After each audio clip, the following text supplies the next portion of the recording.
one, go! Hey there, my name's Taylor, and this is the DFW Summer Series Race 1. This is a rain makeup date, so this is actually the third race of the series. For me today, two things are different. First is that I'm wearing a camera on my helmet rather than the chest mount like normal, so the footage looks a little different. And second, way more importantly, I was sick.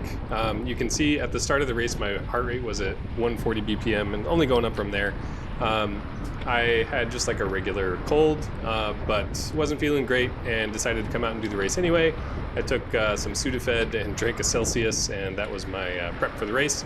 But yeah, it didn't start at the front this time, and I had trouble on the whole shot here. You know, I'm pushing as hard as I can. I'm already up to basically 180 BPM, which is my max, and I think I'm in 7th or 8th place right now. So a little different from last week where I was in 2nd place at the beginning, but to be expected when you come out and do a mountain bike race when you have a cold. I wouldn't recommend it, but we'll see how I do through the rest of the race. So this is the normal clockwise direction, so we're going to be turning left here.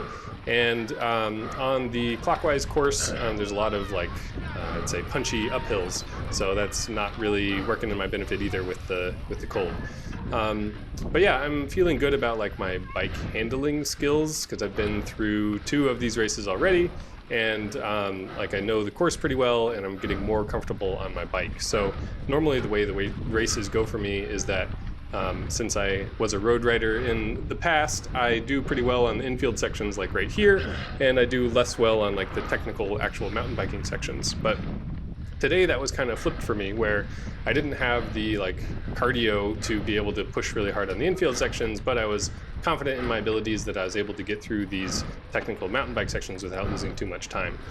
And I forgot to mention, but this is the beginner race. There's also intermediate and elite, so I'm not setting any course records here, but I'm trying to do my best in the beginner category. I think we had in the area of 20 racers this evening, and yeah, let's just keep watching and see how I do. So I'm managing to stick to these guys in front of me, and actually had to slow down quite a bit on that corner because I carried more speed through it than they did, and it wasn't enough for me to get around them, especially get around 3 people all at once.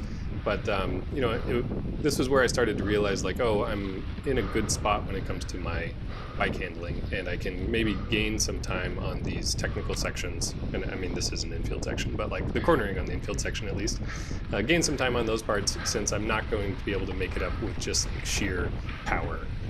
But of course, as I say that, I'm getting past here. So I tried to make a little move around that guy on the outside, but I'm not feeling confident enough to go around. So I decided to just slot back in and, be in the mix here with these 4 guys for a little while longer. On your left. Finally getting an opportunity to pass here. Only had to get around 1 guy at a time. And it's on the infield section, so I guess my theory's bunk there, but get around the other guy as well, carry enough speed through both. And I'm well over, or I guess I'm not over my max heart rate, but 184, that's extremely high for me. So I had to try super hard to get around, and it worked, thankfully, and I think I stay in front of them for the rest of the race. But yeah, I'm chugging at this point. This is max effort for me, just trying to, not in first place. I think I'm in 5th or something right now, and there's that guy in the green tank top in front of me. We'll see a lot of him in this race, I think. So we're going through this kind of technical section, and I'm chasing this rider in front of me, and he actually crashes or just stumbles off his bike right there, so I managed to get around him.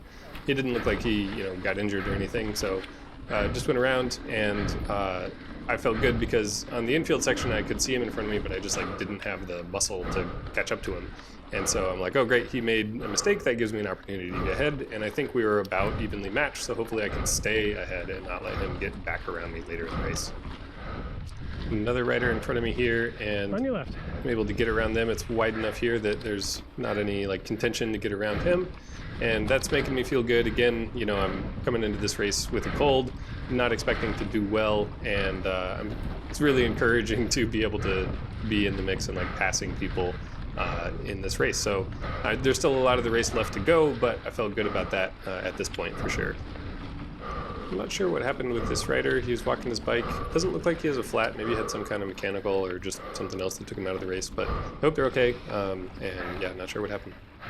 So here's one of the punchy climbs on the clockwise direction.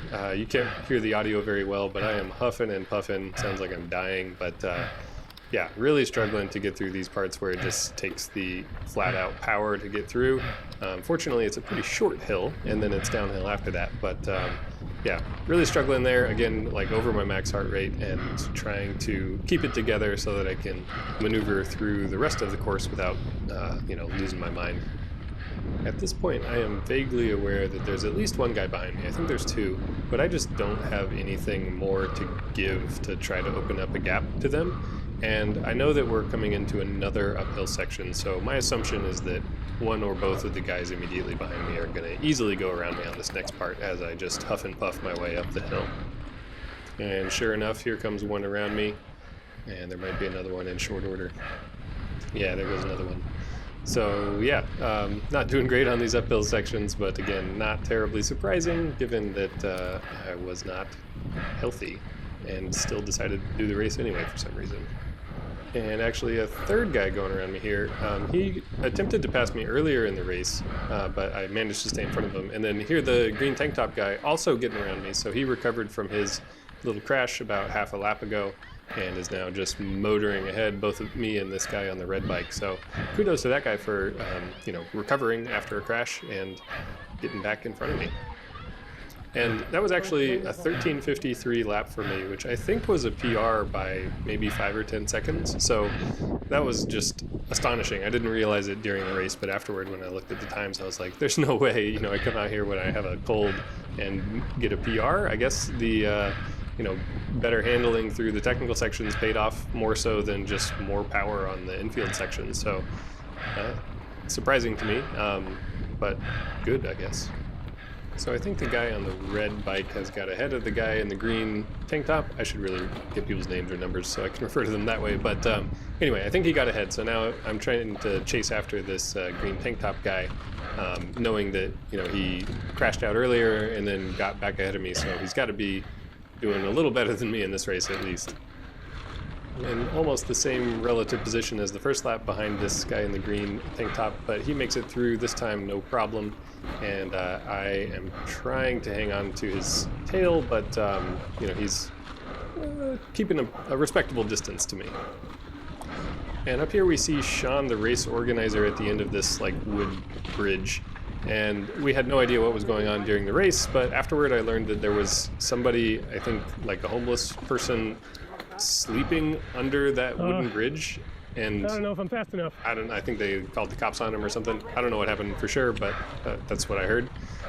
Anyway, right here, this guy in green asks me if I want to go around him, and I'm like, well, I mean, yeah, obviously I do, but I don't think I have the power to make it around him. So I say, no thanks, and it's the right call because I'm not able to hang on to his wheel anyway. He just increases the gap between us as we get through this section. Yeah, I see an armadillo right here on the trail. And there's a photographer right there. I don't think they got a picture of the armadillo, unfortunately, but never a dull moment. I've seen tarantulas and snakes and now an armadillo on the mountain bike trails out here during the race.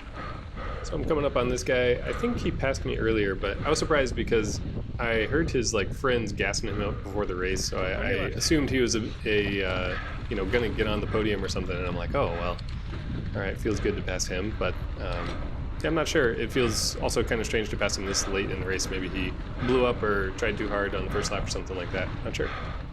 All right, coming into the end of the race here. My first lap was a PR. My second lap, very much not a PR, at least 30 or 40 seconds slower. But I ended up getting 7th place, which was pretty respectable, I thought, for coming into this with an upper respiratory infection. However, I would definitely recommend not doing what I did and instead just sitting the race out. Nevertheless, I had a great time and looking forward to the next race, so I hope to see you out there.